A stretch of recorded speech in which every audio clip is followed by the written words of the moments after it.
Tick Big, a one go-to platform for all professionals, freelancers, students, brands and institutions. Rewrite your limits. Sign up now.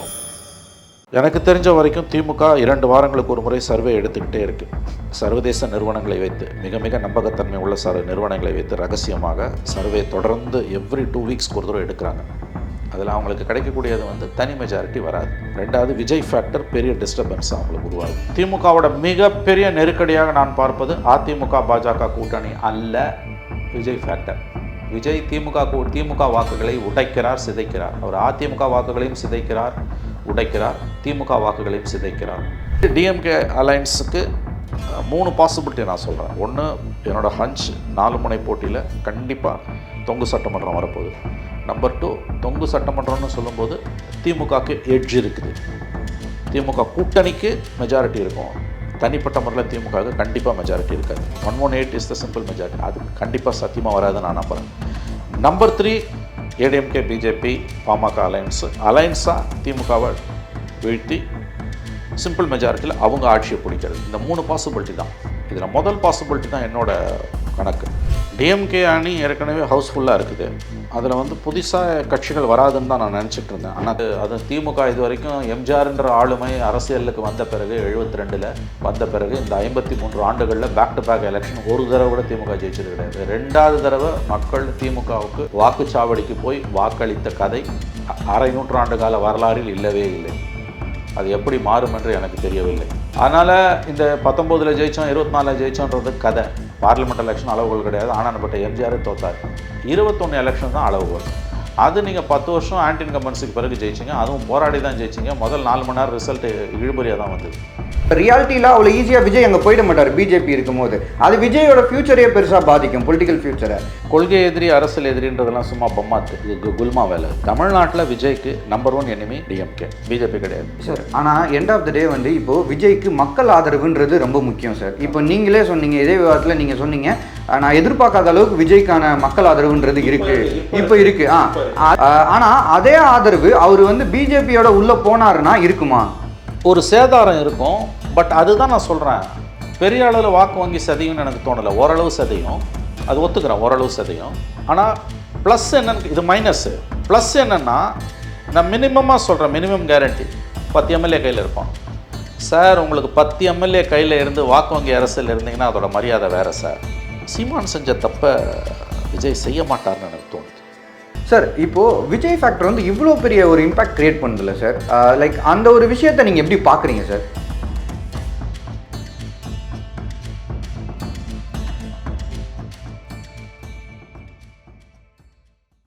Sir வணக்கம் sir. Sir வணக்கம். 2026 தேர்தலுக்கான அரசியல் களம் இப்போ எப்படி இருக்குது? அதாவது கரண்ட்டாக என்ன மாதிரியான அப்டேட்ஸ் வந்திருக்கு? ஏடிஎம்கே தரப்பில் என்ன அப்டேட்ஸ் இருக்குது? டிஎம்கே அலைன்ஸுமே பார்த்தீங்கன்னா அடிஷனலாக இன்னும் நிறைய கட்சிகளை உள்ளே கொண்டு வரணும், குறிப்பாக தேமுதிகவை உள்ளே கொண்டு வரணும் அப்படின்னு பல முயற்சிகள் ஈடுபட்டு வராங்க. ஏடிஎம்கே டிஎம்கே 2 தரப்புலையுமே பார்த்தீங்கன்னா 2026 தேர்தலுக்கான நிறைய வேலைகளை இப்போவே ஆரம்பிச்சுட்டாங்க. குறிப்பாக கூட்டணியிலையுமே பார்த்தீங்கன்னா நிறையா சேஞ்சஸை ஏற்படுத்துகிறாங்க 2 கட்சிகளுமே அப்படின்னு பல செய்திகளை நம்மளால் பார்க்க முடியுதுல்ல. ஸோ இந்த மாதிரியான விஷயங்களை நீங்கள் எப்படி பார்க்குறீங்க? இல்லைங்க, ரெயின்போ அலையன்ஸை வச்சுக்கணுன்னு தான் ஏடிஎம்கே விரும்புதுன்னு நமக்கு தெரியும். டிஎம்கே அணி ஏற்கனவே ஹவுஸ்ஃபுல்லாக இருக்குது. அதில் புதுசாக கட்சிகள் வராதுன்னு தான் நான் நினச்சிட்டு இருந்தேன். ஆனால் தேமுதிகவை பார்க்கும்போது அவங்க தேமுதிக உள்ள எழுத்துக்கு அவங்க முயற்சி பண்ணுறாங்க. மற்ற கட்சிகளை அவங்க சீட்டு கூட 2 கேட்டகரி இருக்கும். ஒன்று சீட்டுக்கு கொடுத்து டிஎம்கே சிம்பிள் நிற்க வச்சு சில பேர் உள்ள இன்னமும் அவங்க இழுத்துக்க வாய்ப்பு இருக்குது. அப்படி தான் தோணுது எனக்கு. வேறு சில குட்டி கட்சிகள் ஏதாவது இருந்ததுன்னா இருக்குது. 2வது சீட்டு கொடுக்காம ஆதரவு மட்டும் வாங்கிக்கிற கட்சிகள் இருக்குது. ஸோ 2 கேட்டகரியில் வரும். பட் தேமுதிக அவங்க சிம்பிளில் தான் நிற்பாங்க. தேமுதிகவை டிஎம்கே சிம்பிளில் நிற்க வைக்க மாட்டாங்க, அது நடக்காது. ஆல்ரெடி அங்கே ஹவுஸ்ஃபுல்லாக இருக்குது. காங்கிரஸுக்கு கடந்த முறை 25 கொடுத்தாங்க. இந்த முறை எல்லாரும் கூட கேட்பாங்க. காங்கிரஸுக்கு 25, சிபிஐ சிபிஎம் பிஎம் எம்டிஎம்கே விசிகேக்கு தலா 6 கொடுத்தாங்க. யாராவது ஒருத்தருக்கு கூட்டினாலும் மற்றவங்களோட சிக்கல் வரும். அந்த இப்போ லாஸ்ட் டைம் கொடுத்தது தான் எல்லாருக்கும் ஒரு ஃபார்முலாவை வச்சாங்கன்னா திமுக தப்பிச்சுக்கும். பாமக தேமுதிக உள்ளே வருதுன்னா அது கொஞ்சம் குறையும். ஸோ இப்போ நியூ அடிஷன் நான் நினச்சேன் தேமுதிகவை கவலைப்பட மாட்டாங்க, இழுக்க மாட்டாங்க. ஆனால் தேமுதிகவுக்கு திமுக வலை விரிக்குது. தேமுதிகவும் திமுக பக்கம் போகிறதுக்கு இப்போ ஆர்வம் காமிக்கிறாங்க. எனக்கு தகவல் என்னென்னா, அமித்ஷா தேமுதிகவை பற்றி கவலைப்படலை. போனால் போட்டுன்றாரு, ஏன்னா அவங்களுக்கு 0.43% தான் இருக்குது அப்படின்ட்டு. பட் பாமக உள்ளே கொண்டு வரதில் உறுதியாக இருக்காங்க. ஸோ தேமுதிக போகுதுன்னா அது ஒன்று தான் அடிஷ்னல் ஃபேக்டர். அப்போ என்ன பண்ணுவாங்க, லாஸ்ட் டைம் கொடுத்ததில் யாருக்கும் குறைக்க மாட்டாங்க. திமுக தான் சீட்லேருந்து 10 சீட்டு குறைக்க வேண்டிய ஒரு சூழல் வரலாம். அதுக்கு மேலே தேமுதிக கொடுக்க மாட்டாங்க எனக்கு தெரிஞ்சு. அகைன் ராஜ்யசபா ப்ராமிஸை பண்ணிவிட்டு 10 சீட்டை கொடுப்பாங்க. எப்படி பார்த்தாலும் திமுகவும் வந்து சிந்தாமல் சிதறாமல், ஒரு துளி கூட சிந்தாமல் சிதறாமல் வாக்குகளை அள்ள வேண்டும் என்று தான் பார்க்கிறது. ஏன்னா என்ன தான் வெளியில் அவங்க தம்பட்டம் அடித்தாங்கன்னாலும் திமுக 5 வருஷம் பொறுத்து நீ மக்கள்கிட்ட போகும்போது, அதுவும் திமுக இது வரைக்கும் எம்ஜிஆர்ன்ற ஆளுமை அரசியலுக்கு வந்த பிறகு 72 வந்த பிறகு இந்த 53 ஆண்டுகளில் பேக் டு பேக் எலெக்ஷன் ஒரு தடவை கூட திமுக ஜெயிச்சது கிடையாது. 2வது தடவை மக்கள் திமுகவுக்கு வாக்குச்சாவடிக்கு போய் வாக்களித்த கதை அரை நூற்றாண்டு கால வரலாறில் இல்லவே இல்லை. அது எப்படி மாறும் என்று எனக்கு தெரியவில்லை. அதனால் இந்த 19 ஜெயித்தோம் 24 ஜெயித்தோன்றது கதை. பார்லிமெண்ட் எலெக்ஷன் அளவுகோல் கிடையாது. ஆனான்பட்ட எம்ஜிஆரே தோத்தார். 21 எலெக்ஷன் தான் அளவுகோல். அது நீங்கள் 10 வருஷம் ஆன்டி இன்கம்பன்ஸுக்கு பிறகு ஜெயிச்சிங்க, அதுவும் போராடி தான் ஜெயிச்சிங்க. முதல் 4 மணி நேரம் ரிசல்ட்டு இழுபறியாக தான் வந்தது. ஆகவே இன்றைக்கு என்ன தான் பிஜேபி ஃபேக்டர் அவங்களுக்கு துணையாக இருந்தாலும், திமுகவோட மிகப்பெரிய நெருக்கடியாக நான் பார்ப்பது அதிமுக பாஜக கூட்டணி அல்ல, விஜய் ஃபேக்டர். விஜய் திமுக வாக்குகளை உடைக்கிறார், சிதைக்கிறார். அவர் அதிமுக வாக்குகளையும் சிதைக்கிறார், உடைக்கிறார், திமுக வாக்குகளையும் சிதைக்கிறார். அப்படி என்றால் எவ்வளவு தூரம் முடியுமோ அவ்வளவு தூரம் வந்து கூட்டணி கட்சிகளை பெருக்கிக் கொள்ள வேண்டும் தான் திமுக விரும்புது. மறுபடியும் சொல்லுகிறேன், 26 தேர்தலில் திமுகவின் மிகப்பெரிய சவால் விஜய் ஃபேக்டர் தான். ஏடிஎம்கே பிஜேபி அலையன்ஸ் கிடையாது. சார், அப்போ அந்த விஜய் ஃபேக்டர் தான் அவங்க வந்து இன்னும் அந்த கூட்டணி கூட இன்னும் அடிஷ்னலாக யாராவது உள்ளே கொண்டு வரலாம் அப்படின்ற ஒரு நிலைக்கு தான் தேமுதிக கூப்பிடுறாங்க. 0.43%. ஏன் அவங்க தேமுதிகவை சூஸ் பண்ணுறாங்க? வேற ஆப்ஷன், வேற ஆள் இல்லை. வேற யார் இருக்கா? வேற யார் இருக்கா? சீமான் வரமாட்டார், பாமக வர முடியாது. பாமக வந்துன்னா விசிகே அவுட்டு. கூப்பிட்டா பாமக வந்துடும், அப்பா பிள்ளை எல்லாம் ஒன்று சேர்ந்து வந்துடுவாங்க. ஆனால் மகன் வரமாட்டார், அப்பயும் பிரச்சனை இருக்குது. அங்கேயும் சிக்கல் இருக்குது. விசிகா வெளியில் போய்டும். அப்படி ஒரு வேளை வந்தால் விசிகா வெளியில் போய்டும். விசிகா வெளியில் போனால் ஆட்டத்தை கழிச்சா மாதிரி ஆகிடும். இந்த அலையன்ஸை அப்படியே தக்க வைத்துக் கொள்ள வேண்டும் என்று தான் ஸ்டாலின் விரும்புகிறார். ஒருபோதும் பாமகவை இந்த எலெக்ஷனில் கூட்டு வர மாட்டார். மேபி அடுத்த எலெக்ஷனில் இருக்கலாம், 26 பிறகு வருதில். இருக்கிற ஒரே கட்சி யாருங்க நீங்கள்? தேமுதிக தான். அவங்களால பெரிய அளவில் திமுக லாபம் இருக்குமான்னு எனக்கு தெரியல. ஏன்னா அது 10%லேருந்து இன்றைக்கி ரொம்ப மோசமான கண்டிஷனில் இருக்குது. உங்களுக்கு வந்து நீங்கள் அந்த விருதுநகர் இஷ்யூ வச்செல்லாம் சொல்ல முடியாது. பார்லிமெண்ட் எலெக்ஷனில் அந்த சில ஃபேக்டர்ஸால் அங்கே வந்தது. அது ஒழி அது தமிழ்நாடு ஃபுல்லாக ரெப்ளிகேட் ஆகாது. அதனால தான் அமித்ஷாவே ஆர்வம் காட்டல. பாமகவுக்கு வழி கொண்டு வர தெரிஞ்ச அமித்ஷாவுக்கு தேமுதிக வழி கொண்டு வர தெரியாதா? ஆர்வம் காட்டல. அவங்க போகிறதுனா போங்கன்றாங்க. வேறு சில கட்சிகளை எல்லாம் கொண்டு சேர்க்கணும்னு அவங்க பார்ப்பாங்க. பட் இவங்களுக்கு எல்லாருக்கும் சிக்கல், நான் சொல்கிறேன் திரும்பவும், விஜய் ஃபேக்டர் தான். பல இடங்களில் வந்து அது வந்து நம்மளே மனசாட்சியோட இருதய சுத்தியோட இந்த திமுகவை ஆதரிக்கக்கூடிய பத்திரிகையாளர்கள், அரசியல் பார்வையாளர்களை நான் கேட்பது, இருதய சுத்தியோட இந்த கேள்விக்கு பதில் சொல்லுங்கள். நீங்கள் கண்ணை திறந்து பார்க்குறீங்க, காதை திறந்து கேட்குறீங்க. விஜய்க்கு இருக்கக்கூடிய ஆதரவு உங்களுக்கு ஆச்சரியமாக இல்லையா? நாளைக்கு அது ஓட்டாக மாறாமல் கூட போகலாம், நான் ஒத்துக்கிறேன். நான் இன்றைய கதையை நான் பேசுகிறேன். 10 பேரை கேட்டால் 7 பேர், எஸ்பெஷலி யங்ஸ்டர்ஸ், விமன் வந்து விஜய்க்கு போடுவேன்றாங்க. அது ஆச்சரியமாக இருக்குது. நான் திரும்பவும் சொல்கிறேன், நான் கமலை பார்த்துருக்கேன், விஜயகாந்தை பார்த்துருக்கேன். இப்படிப்பட்ட ஒரு ஆதரவு தளத்தை பார்த்ததே இல்லை. பாரம்பரிய திமுக குடும்பங்களில் 10 ஓட்டில் 7 ஓட்டு விஜய்க்கு போகுது. இது நாளைக்கு எப்படி இது அடுத்தடுத்த கட்டங்களுக்கு போகுன்றது தான் நம்ம பார்க்க வேண்டிய விஷயம். அதே மாதிரி அவர் அதிமுக பாஜக ஓட்டையும் உடைக்கிறார். குறிப்பாக மேற்கு மண்டலத்தில் திமுகவை சார்ந்த ஒரு மிக முக்கியமான சர்ச்சைக்குரிய மந்திரி, அவர் எடுத்த சர்வேலேயே வந்த தகவல் என்னென்னா, மிகப்பெரிய அளவில் மேற்கு மண்டலத்தில் விஜய்க்கு செல்வாக்கு இருக்கிறது. அதிமுக பாஜக கூட்டணி வந்து அங்கே பெரிய சரிவை சந்திக்கிறது. திமுகவுக்கும் ஓரளவு சேதாரம் என்று தகவல் வருது. ஸோ எப்படி பார்த்தாலும் காம்பினேஷன் பெர்முட்டேஷனில் இது ஹங் அசம்பிளி நோக்கி போவதுக்கான சாத்தியக்கூறுகள் அதிகம் தான். நான் உறுதியாக நம்புகிறேன் இது ஹங் அசம்பிளி அல்லது டிஎம்கே அலையன்ஸுக்கு 3 பாசிபிலிட்டி நான் சொல்கிறேன். ஒன்று, என்னோடய ஹஞ்ச் 4 முனை போட்டியில் கண்டிப்பாக தொங்கு சட்டமன்றம் வரப்போகுது. நம்பர் 2, தொங்கு சட்டமன்றம்னு சொல்லும்போது திமுகவுக்கு எட்ஜ் இருக்குது. திமுக கூட்டணிக்கு மெஜாரிட்டி இருக்கும், தனிப்பட்ட முறையில் திமுகவுக்கு கண்டிப்பாக மெஜாரிட்டி இருக்காது. 118 இஸ் த சிம்பிள் மெஜாரிட்டி. அது கண்டிப்பாக சத்தியமாக வராது நான் நம்புகிறேன். நம்பர் 3, ஏடிஎம்கே பிஜேபி பாமக அலைன்ஸாக திமுகவை வீழ்த்தி சிம்பிள் மெஜாரிட்டியில் அவங்க ஆட்சியை பிடிக்கிறது. இந்த 3 பாசிபிலிட்டி தான். இதில் முதல் பாசிபிலிட்டி தான் என்னோட கணக்கு. எனக்கு தெரிஞ்ச வரைக்கும் திமுக 2 வாரங்களுக்கு ஒரு முறை சர்வே எடுத்துக்கிட்டே இருக்குது. சர்வதேச நிறுவனங்களை வைத்து மிக மிக நம்பகத்தன்மை உள்ள நிறுவனங்களை வைத்து ரகசியமாக சர்வே தொடர்ந்து எவ்ரி 2 வீக்ஸ்க்கு ஒரு தடவை எடுக்கிறாங்க. அதில் அவங்களுக்கு கிடைக்கக்கூடியது தனி மெஜாரிட்டி வராது. 2வது விஜய் ஃபேக்டர் பெரிய டிஸ்டர்பன்ஸாக அவங்களுக்கு உருவாகுது. சார், டிஎம்கே அலைன்ஸே விஜய் ஃபேக்டரை முன்னிலைப்படுத்துகிறாங்க, அதை பற்றி யோசிக்கிறாங்க, சர்வேயில் வரக்கூடிய சேஞ்சஸை பார்க்குறாங்க, ஸ்டெப்ஸ் எடுக்கிறாங்க. டிஎம்கே அலைன்ஸ்குள்ளே வேறு ஒன்று ஆட் பண்ணணும்னு நினைக்கிறாங்களா? ADMK BJP alliance Vijay factor அவங்க எப்படி பார்க்குறாங்க? இப்போ நீங்கள் சொல்கிறீங்க அவங்களோட அலைன்ஸ்லேயே அவங்களோட ஓட் பர்சன்டேஜில் டென்ட் ஏற்படுத்துகிறாங்க டிவிக்கே அப்படின்னு சொல்கிறீங்க. விஜய் ஃபேக்டர் அந்த ஓட்டுக்களை சிதைக்கிறாங்க அப்படின்னு சொல்கிறீங்க. அப்படி இருக்கும்போது அவங்க என்ன முயற்சிகளில் ஈடுபடுறாங்க? அதாவது ஏடிஎம்கே பிஜேபி அலைன்ஸ் ஜெல் ஆகலை, டேக் ஆஃபே ஆகலை. அதனால தான் தினம் நயினார் நாகேந்திரன் பிஜேபி தலைவர் விஜய் அதிமுக கூட்டணி வர வேண்டும்ன்றார். நேற்று கூட பேசினதாக நினைக்கிறேன். அமித்ஷா மதுரை வரும்போது முருகன் மாநாட்டில் விஜயும் வரணுன்றார். இந்தியாவிலேயே பெரிய கட்சி, 17 மாநிலங்களை ஆளக்கூடிய கட்சி, உலகத்திலே பணக்கார கட்சி, 11 ஆண்டுகள் இந்தியாவை துவம்சம் செய்து கொண்டிருக்கக்கூடிய கட்சி, இன்னொரு கட்சி 30 ஆண்டுகள் தமிழகத்தை ஆண்ட கட்சி. இந்த 2 கட்சிகளும் அலைன்ஸ் வச்ச பிறகு நேற்றுக்கு கட்சி ஆரம்பித்து இன்னும் 1.5 வருஷம் கூட முடியல. அவரோட பவர் அன்டெஸ்டடு. ஒரு சினிமா நடிகர். அவர்கிட்ட தினம் எதுக்கு கையேந்தி நிற்கிறாங்க? கிட்டத்தட்ட பாஜக விஜயிடம் மடிப்பிச்சை கேட்கிறது. விஜயை உள்ளே கொண்டு வரலாம், இந்த அலைன்ஸ் டேக் ஆஃப் ஆகாதுன்னு அவங்களுக்கு நல்லா தெரியுது. இந்த ஏடிஎம்கே பிஜேபி அலைன்ஸ் பாமக வந்தாலும் வராட்டி, அது வந்தாலும் இனிமேல் என்ன லட்சணத்தில் வரும்னு தெரியல. ஏன்னா வாக்கு வங்கி ஓரளவாவது சதையுது. விஜய் வரலன்னா தாங்கள் கரை சேருவது கடினம் என்று நினைத்து உறுதியாக அவர்கள் நம்புகிறார்கள். இந்த யதார்த்தம் அவர்களுக்கு புரிகிறது. நான் மறுபடியும் சொல்கிறேன், கிட்டத்தட்ட நயினார் நாகேந்திரன், பிஜேபி தலைவர் நயினார் நாகேந்திரன் விஜயிடம் மடிப்பிச்சை கேட்கிறார். ஏனையா உங்களுக்கு இந்த நிலைமை? இந்தியாவோட பெரிய கட்சி, 17 மாநிலங்களை ஆளக்கூடிய கட்சி, உலகத்திலேயே பணக்கார கட்சி, உண்மைதான். இந்தியாவை நாசம் செய்து கொண்டிருக்கக்கூடிய கட்சி, 29லையும் வெற்றி வாய்ப்பு பெறுவதற்கு அதிக வாய்ப்புள்ள கட்சி. 29ல் ஒன்றும் ஆட்சி மாற்றம்லாம் சாத்தியம் இல்லைன்னு நான் நம்புகிறேன் உறுதியாக. இது போவோம், இன்னும் 15-20 வருஷம் கூட போவோம், அப்படி தான் எனக்கு தோணுது. அவ்வளோ பெரிய கட்சி, இந்தியாவே தம்பு கீழே, கட்டை விரல் கீழே வைத்திருக்கக்கூடிய கட்சி எதற்காக விஜயிடம் மடிப்பிச்சை கேட்கிறது?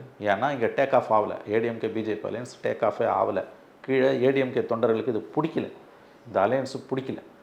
தலைவர்கள், ஏடிஎம்கே தலைவர்கள் தண்ணி குடிக்கிறாங்க கன்வின்ஸ் பண்ணுறதுக்கு. யாரை? தொண்டர்களையும் கேடர்ஸையும் அவங்க வாக்கு வங்கியையும். இது நம்மளை விட தலைவர்களுக்கு நல்லா தெரியும். அதனால தான் நயினார் நாகேந்திரன் பேசுகிறாரு, கடம்பூர் ராஜு பேசுகிறாரு, அதிமுக இருக்க சில தலைவர்கள் விஜயை பற்றி பேசுகிறாங்க, அல்லது பேசாமல் இருக்காங்க. இதை வச்சு நீங்கள் புரிஞ்சுக்கலாம். சார், இல்லை சார், இப்போது ஏடிஎம்கே ஃபார் எக்ஸாம்பிள், நான் ஒரு எக்ஸாம்பிளுக்காக சொல்கிறேன் சார். இப்போ ஏடிஎம்கே இந்த மாதிரி அறிக்கை விடுறதோ, இல்லை அவங்க எந்த விதமான எதிர்ப்பும் தெரிவிக்காமல் விமர்சனம் பண்ணாமல் இருக்காங்க. ஆனால் இப்போ ஏடிஎம்கே தனியாக இருந்து அவங்க அந்த மாதிரி பண்ணாங்கன்னா மேபி ஃப்யூச்சரில் அப்கமிங் டேஸில் விஜய் போய் சேர்றதுக்கான வாய்ப்புகள் இருக்குது. அதாவது ஒரு யூகத்தின் அடிப்படையில் சொல்கிறேன். அவங்க விமர்சனம் பண்ண மாட்டாங்க. ஆனால் பிஜேபியை தன்னுடைய கொள்கை எதிரின்னு தெளிவாக சொல்லிட்டாரு. அப்படி இருக்கும்போது பிஜேபி தொடர்ந்து இது மட்டும்தான் அவங்க, அதாவது இந்த மாதிரி அவரை வரவேற்ப கூப்பிடுறது, இது பண்ணுறது, இதனால மட்டும் விஜய் உள்ளே கொண்டு வர முடியாதுன்றது அவங்க புரிஞ்சுக்கணும் சார். ரியாலிட்டியில் அவ்வளோ ஈஸியாக விஜய் அங்கே போயிட மாட்டார். பிஜேபி இருக்கும்போது அது விஜயோட ஃபியூச்சரையே பெருசாக பாதிக்கும், பொலிட்டிக்கல் ஃபியூச்சரை. ஸோ அப்படி இருக்கும்போது வெறும் இதை மட்டும்தான் பிஜேபி பண்ணுறாங்களா? நீங்கள் ஒரு விஷயம் புரிஞ்சுக்கோங்க, அரசியலை நீங்கள் ஹோலிஸ்டிக்காக தான் பார்க்கணும். விஜயோட முதல் எதிரி யார் தமிழ்நாட்டில்? டிஎம்கே. அப்புறம் கொள்கை எதிரி, அரசியல் எதிரின்றதெல்லாம் சும்மா பொம்மாத்து, இது குல்மா வேலை. இது தமிழ்நாட்டில் விஜய்க்கு நம்பர் 1 எனிமி டிஎம்கே, பிஜேபி கிடையாது. அவர் கோயம்புத்தூரில் பேசும்போது ஒன்று சொன்னார், கவனிச்சிங்களான்னு நினைக்கல. எந்த தியாகத்துக்கும் தயார், எந்த எல்லைக்கும் போக தயார்னு ஒரு வார்த்தையை சொன்னார். சரியான வார்த்தை, எனக்கு மறந்துடுச்சு. அதோட அர்த்தம் என்னென்னா, எதற்கும் தயார் திமுகவை வீழ்த்துவதற்குன்னு. There is a catch. புரியுதுங்களா? இன்னொன்று, அவர் இப்போ 26ல் ஏடிஎம்கே பிஜேபி அலையன்ஸுக்கு போனார்னா அதில் ஒரு சேதாரம் இருக்கும், போகலன்னா இன்னொரு சேதாரம் இருக்கும். ஒரே நேரத்தில் திமுகவையும் அதிமுகவையும் எதிர்த்துக்கிட்டு களத்துக்கு போகும்போது, அதுவும் முதல் தேர்தலில் நீ போகும்போது ரொம்ப ஃபைட் டஃப்பாக இருக்கும். எலெக்ஷன் கமிஷன் கண்ட்ரோலில் தமிழ்நாடு போலீஸ் இருந்தாலும் ஸ்டேட் கவர்மெண்ட்டுக்கு திமுக சொல்கிறது தான் அதிகமாக கேட்கும். அந்த பக்கம் ஏடிஎம்கே பிஜேபி அமித்ஷா அங்கேருந்து ஆப்பு வைப்பார். அதனால் அந்த பக்கமும் போலீஸ் ஆடும். இவங்க 2 பேரும் சேர்ந்து விஜய் 2 பேர் ஓட்டையும் உடைக்கிறாரு, ஏடிஎம்கே ஓட்டையும் உடைக்கிறாரு, டிஎம்கே ஓட்டையும் உடைக்கிறாருன்னும் போது 2 பேரும் கை கோத்துக்கிட்டு விஜய் அடிப்பாங்க. அதை தாங்குகிற சக்தி இருக்கா? இந்த சிக்கல் இருக்குது. சரி, ஆல்டர்னேட்டிவ் அப்போ வந்து திமுக தான் முதல் எதிரி, பிரதான எதிரின்னா ஆப்வியஸ்லி திமுக தான் பிரதான எதிரி. அப்போ அந்த பக்கம் போகிறாருன்னு வச்சுக்கோங்க, ஏடிஎம்கே பிஜேபி போகிறாருன்னா ப்ளஸ் வந்து ஒரு 10 சீட் அதிகபட்சம், நான் மினிமம் 10 சீட்டு ஜெயிக்கலாம். 10 சீட்டு ஜெயிச்சுன்னா அவங்க அரசியல் வேறு, கையில் எம்எல்ஏ இருந்தால். இன்றைக்கி சீமானுக்கு இருக்க நெருக்கடி என்ன? திரும்ப திரும்ப தோற்றும். சீமானுக்கு ஏன் வந்து இன்றைக்கி தமிழ்நாடு பொலிட்டிக்கல் நெரேட்டிவில் ஒரு மரியாதை இல்லாமல் இருக்குது? எம்எல்ஏ கையில் இல்லை. ஏங்க, தொலைக்காட்சி விவாதங்களில் 8% வாக்கு வங்கி வச்சுருக்கக்கூடிய சீமானை கூப்பிட மாட்டேன்றானுங்க. திமுகவை தவிர்த்து இந்தியா கூட்டணியில் இருக்கவங்க அத்தனை பேரை சேர்த்தாலும் 7% தான். யார்? சிபிஐ, சிபிஎம், திருமா எல்லாம் சேர்த்தா அது 3%, அரௌண்ட் 3%. இவங்க 3 பேரையும் சேர்த்தா யார்? CBI, CPM, Visika. காங்கிரஸ் 4%. நான் சொல்கிறது எலெக்ஷன் கமிஷன் ஃபிகர்ஸு. எம்எல்ஏ கோச்சுக்கிட்டு பிரயோஜனம் இல்லை. 8% ஓட்டு அவங்கள கூப்பிடல. இந்த 7% ஓட்டு இருக்கவங்கள 3/4%, 1/2%, 1/4% கொண்டு வச்சு நீ கூப்பிட்டு வச்சு வாதம் நடத்துகிற. இது எந்த விதத்தில் நியாயம்? அது வேறு சப்ஜெக்ட், அதை விட்டுருங்க. ஏன் சீமானுக்கு அந்த மரியாதை இல்லை? உங்ககிட்ட எம்எல்ஏஸ் இல்லை. அந்த நிலைமை விஜய்க்கு வந்ததுன்னா அதுக்கு அடுத்த 5 வருஷத்தை அவர் ஃபேஸ் பண்ணணும். நல்லா தெரிஞ்சுக்கோங்க, 26 எலெக்ஷனில் விஜய் 4வது அணியாக தனியாக போகிறாருன்னா 4 கார்னர் ஃபைட். இவங்க 2 பேரும் சீமானை விட்டுருவாங்க. யார்? டிஎம்கே, ஏடிஎம்கே 2 பேரும் சீமான களத்தில் விட்டுருவாங்க. ஆனால் விஜய் அடி நடிப்பாங்க. ஏன்னா அவர் தான் ஓட்டை உடைக்கிறார். விஜய் ஃபேக்டர் அதுதான், பெரிய அளவில் விஜய் ஃபேக்டர் இருக்குது. அப்போ அவர் வந்து இந்த கொள்கை எதிரி, அரசியல் எதிரி, இந்த அல்வா கொடுக்குற வார்த்தைலாம் பின்னுக்கு தள்ளப்படும். வார்த்தையை விடுங்க, களத்தில் யதார்த்தம் வந்து பிரதான எதிரி திமுகவா பிஜேபியானா திமுக தான் எதிரி. ஒரு நேரத்தில் 2 எதிரிகளை ஒரு கட்சியால் சமாளிக்க முடியுமான்றதான் இன்றைக்கி $1 மில்லியன் கொஸ்டின். அங்கே தான் இது வருது. எது? இந்த அழைப்புக்கான நோக்கம். சார், ஆனால் எண்ட் ஆஃப் த டே வந்து இப்போது விஜய்க்கு மக்கள் ஆதரவுன்றது ரொம்ப முக்கியம் சார். இப்போ நீங்களே சொன்னீங்க, இதே விவாதத்தில் நீங்கள் சொன்னீங்க, நான் எதிர்பார்க்காத அளவுக்கு விஜய்க்கான மக்கள் ஆதரவுன்றது இருக்குது, இப்போ இருக்குது. ஆனால் அதே ஆதரவு அவர் வந்து பிஜேபியோட உள்ளே போனாருன்னா இருக்குமா? ஒரு சேதாரம் இருக்கும். பட் அதுதான் நான் சொல்கிறேன், பெரிய அளவில் வாக்கு வங்கி சதையும்னு எனக்கு தோணலை. ஓரளவு சதையும், அது ஒத்துக்கிறேன், ஓரளவு சதையும். ஆனால் ப்ளஸ் என்னன்னு, இது மைனஸ்ஸு. ப்ளஸ் என்னென்னா, நான் மினிமமாக சொல்கிறேன், மினிமம் கேரண்டி 10 எம்எல்ஏ கையில் இருப்பான். சார், உங்களுக்கு 10 எம்எல்ஏ கையில் இருந்து வாக்கு வங்கி அரசியல் இருந்தீங்கன்னா அதோட மரியாதை வேறு சார். சார், நீங்கள் வாக்கு வங்கி அரசியலில் இருக்கும்போது ஒன்று தான் சார் கவுண்ட் ஆகும். உங்கள்கிட்ட எம்எல்ஏஸ், எம்பிஸ் இருக்காங்களா சார்? அப்படி இல்லைன்னா நான் சொல்கிறேன், நீ சமுதாய இயக்கமாக திராவிடர் கழகம் மாதிரி இருக்குன்னா அதோட மரியாதை வேறு. அதுக்கு கூட ஒரு மரியாதை உண்டு. ஏன்னா அவங்க எந்த எலெக்ஷன்லையும் யாருக்கிட்டையும் போய் ஓட்டு கேட்கல. அவங்க என்றைக்குமே யார் ஆட்சியில், இப்போ கலைஞர் சிஎம்ஆர் டிஎம்கேவோட அவங்க தோழமையில் இருந்தாலும் கி வீரமணி ஒரு ராஜ்யசபா சீட் வாங்கி போக முடியாதா? அல்லது அந்த கட்சியில் வேறு யாராவது கொடுக்க மாட்டாங்களா? நான் கேட்குறேன். இவ்வளோ தூரம் கொள்கை ரீதியாக அவங்க இந்த ஆட்சியே பெரியாருக்கு சமர்ப்பணம் தான் கலைஞர் சொன்னார். இன்றைக்கும் வந்து பெரியாருக்கு ஸ்டாலின் கொடுக்கக்கூடிய முக்கியத்துவம், திராவிடர் கழகத்துக்கு அவங்க கொடுக்கக்கூடிய முக்கியத்துவம் என்னன்றது உங்களுக்கு தெரியும். முக்கியமான எல்லா நிகழ்வுகளையும் அவங்கள அழைக்கிறாங்க, அனைத்து கட்சி கூட்டத்திலலாம் அழைக்கிறாங்க.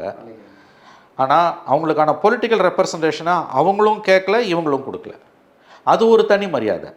புரியுதுங்களா நான் சொல்லுவேன்? ஏன்னா அது ஒரு கொள்கை ரீதியான கோட்பாடு. கலைஞர் அவர் பெரியார் சொன்ன மாதிரி இது கண்ணீர் துளிகள்னாரு. ஏன்னா அவர் ரொம்ப துல்லியமாக புரிஞ்சுருந்தாருங்க. ரொம்ப ஆச்சரியமான விஷயம் பெரியாரை பற்றி. அந்த காலத்திலேயே அவர் வந்து இந்த வாக்கு வங்கி அரசியலுக்கு போனால் நம்ம செய்ய வேண்டிய காம்ப்ரமைசஸ் ரொம்ப ரொம்ப மோசமானதாக இருக்கும். அவருக்கே உரிய கொச்சையான மொழிகளில் அதை பேசியிருக்காரு. அது அத்தனையும் உண்மை. கண்ணீர் துளிகள்னாரு, அவன் காலியாக போய் நிற்கணுன்னாரு, பொறுக்கி திங்கணுன்னாரு, இப்படியெல்லாம் அவர் பேசினார். ஏன்னா அவருக்கு அந்த துல்லியமான பார்வை இருந்தது பெரியாருக்கு. நான் சொல்கிறது புரியுது இல்லையா? இன்னமும் அவர் மதிக்கப்படக்கூடிய ஒரு தலைவராக தான் இருக்கார். அப்படின்றது காரணம் என்னென்னா, அவர் வந்து 2 பேர் தானே அங்கே இந்தியாவில் பதவியை விரும்பாதவங்க. ஒன்று மகாத்மா காந்தி, ஒன்று பெரியார் இல்லையா? அந்த இயக்கம் வந்து இன்றைக்கும் வந்து அவங்க மேலே நமக்கு விமர்சனங்கள் இருந்தாலும் அவங்க மேலே இருக்க ஒரு மரியாதை என்னென்னு கேட்டிங்கன்னா, அவர்கள் வந்து அதிகாரத்துக்கு ஆசைப்படலை. இப்போது யாருக்கோ ராஜ்யசபா சீட்டு கொடுக்குறாரு ஸ்டாலின், திராவிடர் கழகத்தில் ஒருத்தர் கொடுத்து அனுப்ப முடியாதா? கொடுத்தாலும் அவங்க வாங்க மாட்டாங்க. ஏன்னா அது கொள்கை நிலைப்பாடு. அந்த மாதிரி நீ இருந்தினா வேறு. நீ வாக்கு வங்கி அரசியலையும் இருப்ப, ஜெயிக்க மாட்ட, தோத்துக்கிட்டே இருப்பேன்னா சீமானோட சிக்கலே அது தானேங்க. நான் சீமானை வந்து நீங்கள் இங்கே போங்க அங்கே போங்க நான் சொல்லலை. இன்ஃபேக்ட் நான் சீமான் அவர்களுடன் பிஹைண்ட் ரூட்ஸில் நடத்திய நேர்காணலை நீங்கள் பார்த்துருப்பீங்க. அதில் கூட என்னோட பெர்டினண்ட்டான கொஸ்டின் இது தான். வாக்கு வங்கி அரசியலில் இருந்து கொண்டு நீங்கள் தொடர் தோல்விகளை சந்திப்பது என்பது உங்களுடைய அரசியலையே சிதைக்கும். எனக்கு ஒரு சிறிய அளவில் எனக்கு இருக்கக்கூடிய ஒரு கருத்து, ஓரத்தில், இதயத்தின் ஓரத்தில் இருக்கக்கூடிய கருத்து, மேபி எ ஸ்மால் ஒரு உள்ளுணர்வுன்னு சொல்லலாம். அதை சீமான் செஞ்ச தப்பை விஜய் செய்ய மாட்டார்னு எனக்கு தோணுது. இதுக்கு என்ன ஆதாரம்லாம் கேட்டிங்கன்னா அதுக்கு என்கிட்ட பதில் இல்லை. நான் அதை சொல்கிறேன். அகெயின் நான் மறுபடியும் சொல்கிறேன், இது என் விருப்பம் இல்லை. விஜய் ஏடிஎம்கே பிஜேபி அலையன்ஸில் சேர்ந்து திமுகவை வீழ்த்தணும்னு சத்தியமாக நான் நினைக்கல. நான் ஒரு அப்சர்வராக தான் இதை சொல்கிறேன். உங்களுக்கு என்னுடைய விருப்புகளையும் ஒதுக்கி வச்சுட்டு நான் சொல்கிறேன். இதில் நான் விஜயை காய்தல் உயர்த்தல் இல்லாமல் எடை போடுறேன். எனக்கு எந்த விருப்பம் எந்த பர்சனல் மோட்டிவ்ஸும் விஜயை அசஸ் பண்ணுறதில் இல்லை. எனக்கு சீமான் செஞ்ச தப்பை விஜய் செய்ய மாட்டார்னு எனக்கு தோணுது.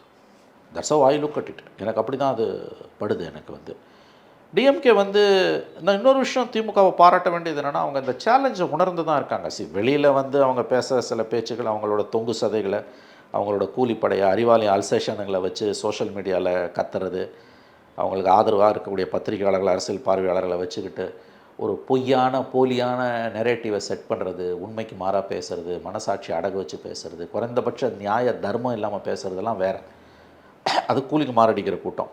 மாதம் கோடிக்கணக்கில் செலவு பண்ணி இந்த வேட்டை நாய்களை அவர்கள் வளர்த்து கொண்டிருக்கிறார்கள். அது அவங்க பாலிடிக்ஸ், அது எக்கடு கட்டு போட்டோம். அது அவங்களுக்கு எதிராக திரும்புதுன்ற புரிதல் இப்போ தான் அவங்களுக்கு வர ஆரம்பிச்சிருக்கு நான் கேள்விப்பட்ட வரையில். பட் டிஎம்கே லீடர்ஷிப்புக்கும் ஃபஸ்ட்டு ஃபேமிலிக்கும் கிரவுண்டு அவங்க நினைக்கிற மாதிரி இல்லை. இட்ஸ் அ மேசிவ் சேலஞ்ச் இருக்குது. ஆட்சி மாற்றம் ஏற்பட்டாலும் ஆச்சரியம் இல்லைன்ற புரிதல் அவங்களுக்கு இருக்குது. இன்னும் 1 இயர் இருக்குது பாஸ். ஆன்டி இன்கம்பன்சி கடுமையாக இருக்குது. இவங்க நினைக்கிற மாதிரிலாம் இல்லை. விஜய் ஃபேக்டர் இவங்களுக்கு ஒரு பெரிய சேலஞ்சு தான். பட் ஒரு அட்வான்டேஜ், 4 முனை போட்டியில் அவங்களுக்கு அட்வான்டேஜ் இருக்குதுன்னு அவங்க நினைக்கிறாங்க. அது உண்மையும் கூட. ஆனால் அதில் இருக்கக்கூடிய கேட்ச் என்னென்னா, விஜய் ஃபேக்டர் அவங்கள பெரிய அளவில் சிக்கலை உண்டாக்குது. இந்த விஜய் ஃபேக்டர் 4 முனை போட்டி என்பது சீமான் அளவுக்கு இவர்களுக்கு பெரிய அளவில் சேலஞ்ச் இல்லாமல் விஜய் இருந்தார்னா இன்றைக்கி கேக் வாக். ஆனால் அப்படி இல்லை. இது ரியலி ஓட்டை உடைக்குது. ஆனால் அது எல்லார் ஓட்டையுமே உடைக்குதுன்றது தான் திமுக இருக்கக்கூடிய பலவீனம். இப்படி உடையிறதால அவங்களுக்கு வரக்கூடிய தனி மெஜாரிட்டி இல்லாமல் கலைஞர் 2006 ஜெயிச்ச மாதிரி 96-200 சீட்டு ஜெயிச்சு மெஜாரிட்டிக்கு ஒரு 20 சீட்டு, 25 சீட்டு அல்லது 20 சீட்டு, 10 சீட்டு குறையுதுன்னா கூட இனிமேல் கூட்டணி கட்சிகள் வெளியிலேருந்து ஆதரவுலாம் கொடுக்க மாட்டாங்க. ஆட்சியில் பங்கு கேட்பாங்க. அப்படி ஆட்சியில் பங்குன்னா அந்த நிர்வாகத்தை நடத்துறது ஸ்டாலினுக்கு பெரிய சிக்கலாக மாறும். ஏன்னா இந்த திமுக அதிமுகவோட பெரிய பலம் என்னென்னா, அவங்களுக்கு அந்த நிர்வாகம் ரொம்ப அழகாக கைவந்த கலை. அது திமுகவுக்கு கைவந்த கலை. இப்போ நீ கூட்டணி கட்சியை வச்சு ஆட்சி அமைக்கிறேன்னா, பச்சையாக சொல்கிறேன்னா, புதுசாக வரக்கூடியவங்க கம்மங்கொல்லையில் ஏதோ மாடு பூந்த மாதிரியான பிரச்சனைகள் தான் வரும். அதிகாரத்தில் பங்கு இல்லாமல் அப்போ வெளியிலேருந்து ஆதரவு கொடுப்பது என்பது கண்டிப்பாக சிக்கலான ஒரு ப்ரப்போசிஷனாக தான் மாறும். ஒருவேளை அப்படி வருதுன்னா அது ஸ்டாலினோட அதிர்ஷ்டத்தை பொறுத்தது. கலைஞருக்கு அந்த அதிர்ஷ்டம் இருந்தது, ஸ்டாலினுக்கு இருக்கான்னு தெரியல. ஆனால் ஸ்டாலினுக்கு இப்போ ரொம்ப அதிர்ஷ்டம் இருக்குது கையில். இன்ஃபேக்ட் தமிழ்நாட்டிலேயே அதிர்ஷ்டசாலியான முதலமைச்சர் தமிழக வரலாறுல ஸ்டாலின் தான். எதிர்கட்சி தலைவரே கிடையாது அவர். இந்த அதிர்ஷ்டம் 26லையும் தொடருமான்றது நமக்கு தெரியல. பட் சிக்கல் இருக்குது. 26 இட்ஸ் அ மேசிவ் சேலஞ்சு தான். அது சாதாரண விஷயம் இல்லை. 200 சீட்டு ஜெயிப்போன்றதெல்லாம் சும்மா கதைன்றது நம்மளை விட அவங்களுக்கு நல்லா தெரியும். நம்மை விட அவர்களுக்கு நன்றாக தெரியும். ஏன்னா அவங்க ரெகுலராக அந்த சர்வே எடுப்பாங்க. மாநில உளவுத்துறை எடுக்கிற சர்வேலாம் செகண்டரி, அதுவும் இருக்கும். அதை தாண்டி சர்வதேச நிறுவனங்கள், சர்வதேச அளவில் இன்டர்நேஷ்னலி ரெப்யூட்டட் இன்ஸ்டியூட்ஸ், ஆர்கனைசேஷன்ஸ் இருக்குது. அவங்கள வச்சு அவங்க அந்த பல்ஸ் பார்த்துக்கிட்டே தான் இருப்பாங்க. தேமுதிகவை உள்ளே கொண்டு வரதே இதுக்கு முன்னால் கண்டுகொள்ளாமல் இருந்தவர்கள். 21 தேமுதிகவை துரைமுருகன் எவ்வளோ அசிங்கம் பண்ணி வெளியில் அனுப்பினார்னு உங்களுக்கு தெரியும். கூட்டணிக்கு பேச வரவனா காட்டி கொடுத்த காரியத்தெல்லாம் பண்ணாங்க அவங்க. ஆனால் இன்றைக்கி எதுக்கு அதே தேமுதிகவோட நிற்கிறாங்க? பழம் நழுவி பாலில் விழுந்து கொண்டு இருக்கிறதுன்னு சொன்னார் கலைஞர். 2016 அந்த பழம் அந்த பாலில் விழவில்லை. 26 அந்த பழம் அது எவ்வளவுதான் என்று அழுகி இருந்தாலும் பாலில் விழ தயாராகி கொண்டிருக்கிறது தான் நான் பார்க்கிறேன். அழுகிய பழங்களை கூட பாலில் திமுக ஏந்தி கொள்ளும் என்பதற்கு தேமுதிகவிற்கும் திமுகவுக்கும் இடையே இன்று மலர்ந்து கொண்டிருக்கிற உறவு ஒரு சாட்சியமாக இருந்து கொண்டிருக்கிறது. சார், இப்போது விஜய் ஃபேக்டர் இவ்வளோ பெரிய ஒரு இம்பாக்ட் கிரியேட் பண்ணுதில்ல சார்? லைக் அந்த ஒரு விஷயத்தை நீங்கள் எப்படி பார்க்குறீங்க சார்? அது ரொம்ப ஒரு டிபேட்டபிள் இஷ்யூ. இவங்க 2 பேரையும் மக்களுக்கு பிடிக்கல. ஒன்று ஞாபகம் வச்சுக்கோங்க, ஜெயலலிதா மறைவுக்கு பிறகு அதிமுக வாக்கு வங்கியில் நிரந்தரமான ஒரு சரிவு ஏற்பட்டிருக்கு. இனிமேல் அதிமுக ஆட்சிக்கு வருவது என்பது, அப்படி வந்தாலும் தனி மெஜாரிட்டியோடு வருவது என்பதெல்லாம் கிட்டத்தட்ட சாத்தியமற்றதுன்னு தான் எனக்கு சமீப நாட்களாக தோன்றுகிறது. கம்ப்ளீட்டாக அவங்க அந்த பழைய ஹெகமோனியை இழந்துட்டாங்க. என்றைக்குமே அதிமுக வாக்கு வங்கி என்பது திமுக வாக்கு வங்கியை விட கூட எம்ஜிஆர் காலத்துலேருந்து. அது கலைஞருக்கு நல்லா தெரியும். அதனால தான் வந்து ஒரு ஒவ்வொரு தடவையும் வந்து அழகாக கூட்டணி அமைச்சு வந்து அவர் வந்து ஒரு சின்ன கட்சியை கூட வெளியில் விடாமல் சேதாரம் இல்லாமல் சேர்த்து கொண்டு போனார். என் தான் பலம் பலவீனம் ரெண்டுமே, குறிப்பாக பலத்தை விட பலவீனம் கலைஞருக்கு நல்லா தெரியும். அதனால தான் நீங்கள் 2006லலாம் பார்த்தீங்கன்னா ஒரு கட்சி 2 எவ்வளோ பெரிய கூட்டணி அவர் சமைச்சார். 2006 காங்கிரஸ், 2 இடதுசாரிகள், பாட்டாளி மக்கள் கட்சி, எவ்வளோ பெரிய கூட்டணி. இதை வச்சு தான் அவர் கொண்டு போனார். 2004 மதிமுகவையும் சேர்த்துக்கிட்டார். அது 2006 வர விடாமல் ஜெயலலிதா பண்ண வேலையால் அன்றைக்கு இருந்த உளவுத்துறை தலைவரால் மதிமுக வெளியில் போச்சு. அதனால தான் 18 சீட் அவங்க இழந்தாங்க. இல்லாட்டி மைனாரிட்டி திமுக கவர்மெண்ட்ன்ற பேரே அவங்களுக்கு வந்திருக்காரு. இந்த ஃபேக்டர் ஏன் டெவலப் ஆகுதுன்னு கேட்க நல்ல கொஸ்டின், பியூட்டிஃபுல் கொஸ்டின், ரொம்ப அறிவார்ந்த கேள்வி. அது என்ன நீங்கள் புரிஞ்சுக்கணுன்னா, நான் பார்க்குறது 2 பேர் மேலேயும் மக்கள் வந்து வெறுப்படைஞ்சிக்கிட்டு இருக்காங்க. இவங்க 2 பேரும் மக்கள் மன்றத்தில் பலவீனமாகி கொண்டிருக்கிறார்கள். அதாவது மாற்று அரசியலுக்கான தேவை தமிழ்நாட்டில் உருவாகி கொண்டிருக்கிறது. ஜெயலலிதா மரணத்துக்கான பிறகு அதிமுக வாக்கு வங்கியில் ஒரு கணிசமான பகுதி என்று சொல்ல முடியாவிட்டாலும் ஓரளவு வெளியேறிடுச்சு. அதனால் வந்து பிரைமரி ஃபோர்ஸுன்ற தகுதியை வந்து அதிமுக இழந்திருக்குது. இன்றைக்கி திமுக கிட்டத்தட்ட பிரைமரி ஃபோர்ஸாகவே வந்துடுச்சு உங்களுக்கு வந்து. ஆனால் தனியாக ஜெயிக்க முடியாது. இளைஞர்கள், இளம் பெண்களே வந்து திமுக அண்ணா திமுகவை ஏன் வெறுக்கிறாங்க? ஏங்க 1000 ரூபாய் மாதம் கொடுக்குறாங்க, ஆனால் பெண்கள் ஏங்க விஜய்க்கு ஓட்டு போடுவான்றாங்க? மாதம் 1000 ரூபாய் வாங்குற பெண்கள் ஏங்க விஜய்க்கு ஓட்டு போடுவான்னு சொல்கிறாங்க? சொல்கிறாங்களா இல்லையா? சொல்கிறாங்க. கிடைக்காத பெண்கள் சொல்கிறது அவங்கள லிஸ்ட்டில் நான் வைக்கல. விடியல் பயணத்தை பயன்படுத்துகிற பெண்கள், 1000 ரூபாய் வாங்குற பெண்கள் நாங்கள் விஜய்க்கு ஓட்டு போடுறோன்னு அவங்க வாயிலேருந்து வருதுன்னா திமுக தோற்று கொண்டு இருக்கிறது என்ற அர்த்தம். சார், அது திமுகவே தெரிஞ்சுதான் மேபி அவங்க ஒரு சில டிஸ்கஷன்ஸ், ஆனால் அது எந்த அளவுக்கு உண்மைன்னு தெரில, இந்த பெண்கள் உரிமை தொகையை அதிகரிக்கலாமா அப்படின்ற ஒரு இல்லைங்க. அது வந்து ரொம்ப ஷார்ட் சைட்டட் அப்ரோச்சுங்க. அவங்க கண்டிப்பாக அதெல்லாம் செய்வாங்க. அதாவது வந்து விடியல் தொகையை அதிகரிப்பாங்க, பயனாளி பெண்களோட தொகையை அதிகரிப்பாங்க. ஆனால் அது எங்கே போய் முடியும் தெரியுமா? இன்றைக்கி மகாராஷ்டிராவில் என்ன நிலைமை தெரியல, கொடுக்க முடியலங்க. 2 மாதமாக நிறுத்தி வச்சுருக்கோம். வேறு செக்டார்ஸுக்கு போகிற பணத்தெல்லாம் அங்கே திருப்புறோம். அதனால் மந்திரி சபை உள்ள அடிதடி வருது. ஏன்னா வந்து இவர் ஏக்நாத் ஷிண்டே ஃபேக்ஷனில் இருக்கக்கூடிய ஏக்நாத் ஷிண்டேவோட துறையில் இருக்கக்கூடிய மந்திரியோட பணத்தை தூக்கி இப்போ பிஜேபி மந்திரிகள், அதாவது ஃபைனான்ஸ் மந்திரி இந்த பக்கம் திருப்புறாங்க. எதுக்கு? லடிக்கி பகான் ஸ்கீம்னு சொல்லக்கூடிய அந்த பெண்களுக்கான உதவித்தொகை 2500 ரூபாய் 3000 ரூபாய் மாற்றுறாங்க. இன்னைக்கு கொடுக்க முடியல சார். கர்நாடகா விடியல் பயணத்தை அவங்களும் அப்ரோச் பண்ணாங்க, ஆனால் அது முடியல. ஸோ எல்லா அரசியல் கட்சிகளும் மக்களை ஏமாத்துறாங்க. திமுகவும் ஏமாற்றும், எல்லாரும் ஏமாத்துறான், திமுகவும் ஏமாற்றும். இப்போ நீங்கள் சொன்னது என்ன? விடியல் பயணம் போகிற பெண்களே சொல்கிறாங்க நான் விஜய்க்கு ஓட்டு போடுவேன்றாங்க. அங்கே அதே மாதிரி இப்போ 1000 ரூபாய் வாங்குற பெண்களை இவங்க கவர்னோன்னா என்ன பண்ணுவாங்க? இப்போ 1 கோடி பெண்கள் வந்து விடுபட்டுருக்காங்கல்ல, அவங்கள உள்ளே எடுக்க பார்ப்பாங்க. எனக்கு தெரிஞ்சு இந்த 1000 ரூபாய் இன்க்ரீஸ் பண்ண மாட்டாங்க. ஆனால் விடுபட்ட பெண்கள் இருக்காங்கல்ல, முதல்ல எல்லா பெண்கள்ட்டும் அப்புறம் தகுதின்னு வச்சுங்கல்ல, இப்போ எல்லாரும் அப்ளை பண்ணுவாங்க. ஆனால் ஜெயிச்சு வந்தாங்கன்னா சத்தியம் பண்ணி சொல்கிறேன், 3 மாதத்தில் மகாராஷ்டிரா கதை தான் தமிழ்நாட்டுக்கும். கொடுக்க முடியாது, நிறுத்துவாங்க. அதுக்கு 1000 வியாகியானம் சொல்லுவாங்க. அந்த வியாகியானம் நியாயப்படுத்துறதுக்கு அறிவாலய அல்சேஷன்களை அவுத்து விடுவாங்க. ஜெயிக்கிறது தானே சார் தேர்தலை பற்றி. சார், ஜவஹர்லால் நேரு அவருடைய சுயசரிதலை எழுதுகிறார். எப்போ? கிட்டத்தட்ட 100 வருஷத்துக்கு முன்னால் எழுதுகிறார் தன்னுடைய சுயசரிதலை ஜவஹர்லால் நேரு. அற்புதமான விஷயம், உங்கள்கிட்ட சொன்னான்னு தெரியல. நேருஜி எழுதுகிறாரு, சுதந்திர இந்தியாவை எவ்வளோ அழகாக அவர் தீர்க்க தரிசனத்தோடு பார்த்தாருன்றதை பாருங்களேன். இத்தனைக்கும் அவரும் பெரிய அரசியல் கட்சியோட தலைவர். தேர்தல்களை பற்றி ஜவஹர்லால் நேரு தன்னுடைய சுயசரிதலை எழுதுகிறார். ஒரு அமெரிக்க அரசியல் விஞ்ஞானியோட கோட் அது. அதை சொல்கிறார் நேரு. தேர்தல்கள் என்பவை என்ன? தேர்தல்கள் என்பவை என்ன? பணக்காரர்களிடமிருந்து ஏழைகளை காப்பாற்றுவதாக சொல்லி ஏழைகளிடமிருந்து வாக்குகளையும், ஏழைகளிடமிருந்து பணக்காரர்களை காப்பாற்றுவதாக சொல்லி பணக்காரர்களிடமிருந்து பணத்தையும் பெறுவதுதான் தேர்தல். அதான் இன்றைக்கி உண்மை.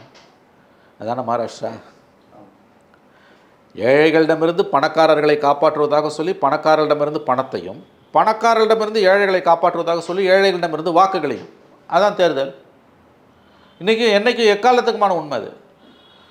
நவ் இப்போ அவங்க திமுக வந்து 26 தேர்தலை வந்து ஒரு விதமான அப்சஷனோட அணுகிறாங்க. அதாவது கலைஞர் கூட வந்து நான் 200 ஜெயிப்பேன், 234 ஜெயிப்பேன்லாம் ஒரு வருஷத்துக்கு முன்னாலெல்லாம் பேசினதே கிடையாது. ஆனால் தினம் ஸ்டாலின் பேசி கொண்டிருக்கிறார்.